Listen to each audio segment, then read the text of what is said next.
Bobby Kotick, John Madden, and Courtney Love. No, it's not the rumored cast of the A-Team movie. It's just another episode of Oh My God, This Week Was For the Win.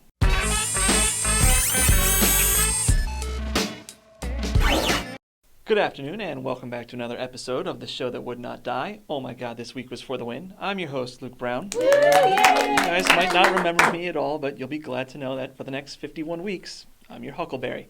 There hasn't exactly been a deluge of stupid shit since I've been back, but we've got a bit of news to catch you all up on, so let's get to it.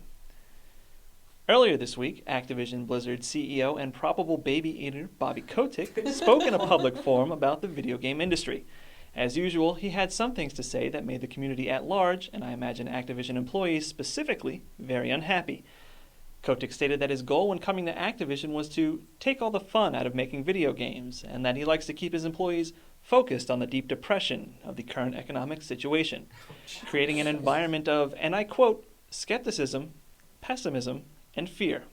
Yes, that is what he actually said. Maybe a job application. You guys, you thought your boss was a douchebag.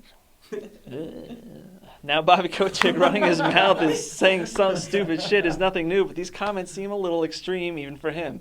I know he's a businessman and he needs to be concerned about the bottom line, but can't see good long-term results for a guy who wants to take all the joy and passion out of working at Activision. I mean, after all, this is a publisher that was founded by ex-Atari employees after they left because of similar work conditions, and we all know how that worked out for Atari. Who knows, maybe Kotick will continue to enjoy financial success while screwing his employees for the rest of his career.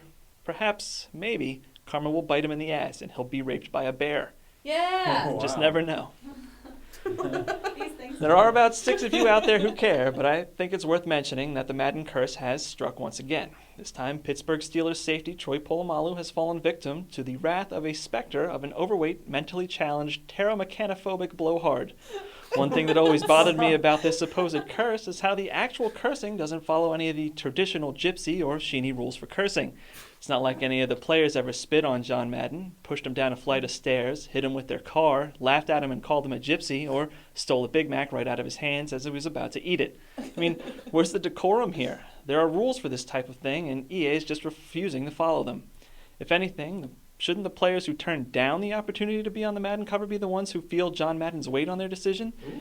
Can we get a committee together here to look into this? I mean, we could get the finest gypsy sheeny authorities on the planet together to find out just what's happening. I mean, there's the old lady from Poltergeist, and Cher, and that old bird from Thinner, and Randall's grandmother, and Stevie Nicks. I mean, a crack team like that could surely get to the bottom of this, what were we talking about again? Nothing.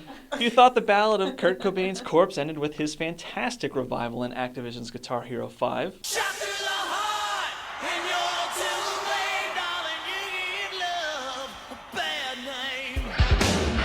You, my friend, are wrong.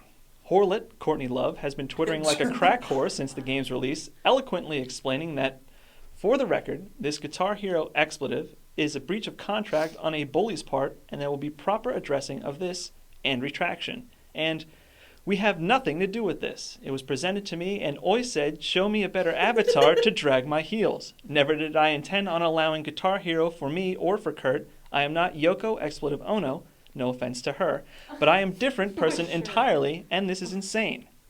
Now, while it's true we love jumping on Activision's nuts as much as the next guy, hell, I already did it once this show, we're going to have to take their side on this one. Sure, it might be in bad taste to put dead celebrities in their Guitar Hero series, but the idea that the multi-billion-dollar corporation neglected to secure likeness rights before releasing a game is absurd, especially when the one calling the witch hunt is a recovering heroin addict. Wink. Activision was quick to retort, promising that Guitar Hero secured the necessary licensing rights from the Cobain estate in a written agreement signed by Courtney Love to use Kurt Cobain's likeness as a fully playable character in Guitar Hero 5. They're probably telling the truth. I'm not going to lie, the only reason I even agreed to do this story was to show some pictures of the illustrious Courtney Love. No. Well, here you guys go. Enjoy. Why?